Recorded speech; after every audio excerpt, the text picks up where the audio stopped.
নমস্কার বন্ধুরা, welcome to Bipasha রান্নাঘর উইথ ব্লকে। আজ আমি আপনাদের রান্না করে দেখাবো লোটে মাছের ঝুড়ি। চলুন প্রথমে গ্যাসের ওভেন জ্বালিয়ে কড়াটা গরম করে নিচ্ছি। কড়া যখন ভালোভাবে গরম হয়ে যাবে আমি দিয়ে দিলাম সরষা তেল। সরষা তেলটা গরম হয়ে গিয়েছে ভালোভাবে। এবার দুটো শুকনো লঙ্কা কেটে দিয়ে দিলাম। লোটে মাছের তরকারিটা কিন্তু একটু ঝালঝালই হয়, খেতে ভালো লাগবে ঝাল ঝাল হলে। আপনারা চাইলে রিফাইন তেলও ব্যবহার করতে পারেন, কিন্তু সরষা তেলটা লোটে মাছের জন্যই বেস্ট। এবার কেটে রাখা 3টে পেঁয়াজ কুচি আমি দিয়ে দিলাম। লোটে মাছে একটু পেঁয়াজ বেশি পরিমাণেরই লাগে।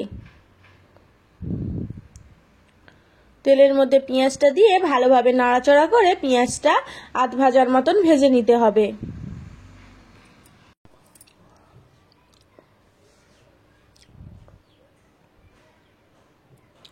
আধ ভাজা মতো যখন ভাজা হয়ে যাবে, দুটো পেঁয়াজ আমি বেটে রেখেছিলাম, সঙ্গে কাঁচা লঙ্কা ও শুকনো লঙ্কার পেস্ট বানিয়ে রেখেছিলাম, সঙ্গে আদা বাটা ও রসুন বাটার পেস্ট আমি একসাথে করে নিয়েছিলাম, তা আমি দিয়ে দিলাম।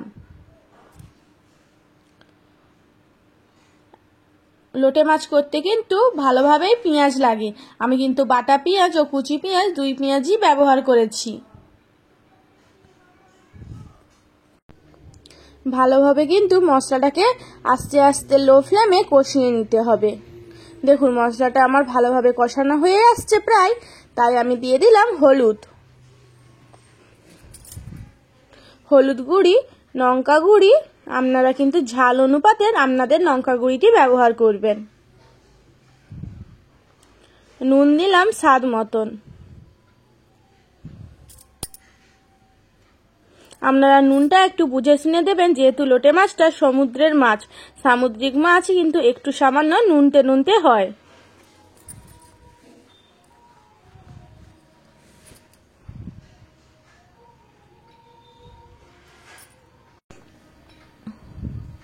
ভালোভাবে কিন্তু মশলাটিকে কষিয়ে নিতে হবে যতক্ষণ না গা থেকে তেল ছাড়ছে। দেখুন আমার কিন্তু তেল ছাড়া শুরু হয়ে গিয়েছে। এবার আমি 1 চামচের মতন গরম মশলা ও 1 চামচের মতন জিরে গুঁড়ো মিশিয়ে নিলাম। মশলার গা থেকে কিন্তু আমার ভালোভাবে তেল ছাড়া শুরু হয়ে গিয়েছে। আপনারা মাথায় রাখবেন, যতক্ষণ না তেল ছাড়ে ততক্ষণ কিন্তু মাছ দেবেন না। একটু স্বাদের জন্য আমি ছোট চামচের হাফ চামচ চিনি দিয়ে দিলাম। আপনারা যদি চিনি না খান তো চিনি দেওয়ার দরকার নেই।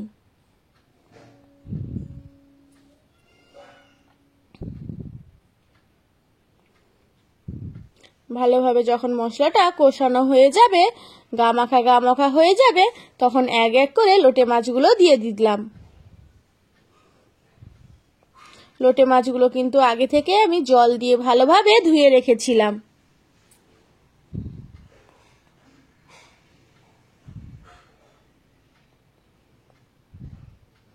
আপনারা লোটে মাছগুলো ভালোভাবে মাথা ছাড়িয়ে ধুয়ে নেবেন জল দিয়ে, না হলে সামুদ্রিক মাছ বালি বালি লাগবে খেতে।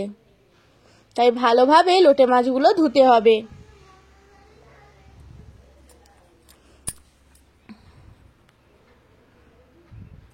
ভালোভাবে নাড়াচাড়া করে ঢাকা দিয়ে রেখে দেব, ফুটতে দিয়ে দেবো 5 থেকে 6 মিনিট। চলুন 5 থেকে 6 মিনিট পর ফিরে এসে দেখছি ভালোভাবে মাছটা আমার ফুটে গেছে ও অর্ধেক সিদ্ধ হয়ে গেছে। চলুন এবার আপনাদেরকে দেখিয়ে দেই কিভাবে মাছ থেকে কাঁটা বার করানো যায়। এইভাবে যখন মাছটা প্রায় সিদ্ধ হয়ে আসবে, তখন মাছ থেকে কাঁটাগুলো এইভাবে ছাড়িয়ে নিতে হবে। সুন্দরভাবে একটা একটা মাছের কাঁটা খুব সুন্দরভাবে ছাড়ানো হয়ে যাচ্ছে।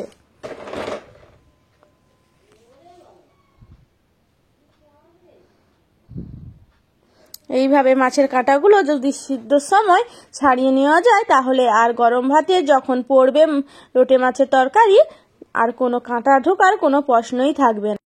ভালোভাবে নাড়াচাড়া করতে হবে কনস্ট্যান্ট, যাতে নিচে না লেগে যায়।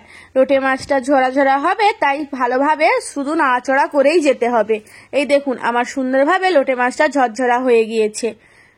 যদি গরম ভাতে দুপুরবেলা এইভাবে লোটে মাছ রান্না করে খান, তাহলে আর কোনো খাওয়ার জ্বালাই থাকবে না। এক থালা ভাত খুব সহজেই খাওয়া হয়ে যাবে।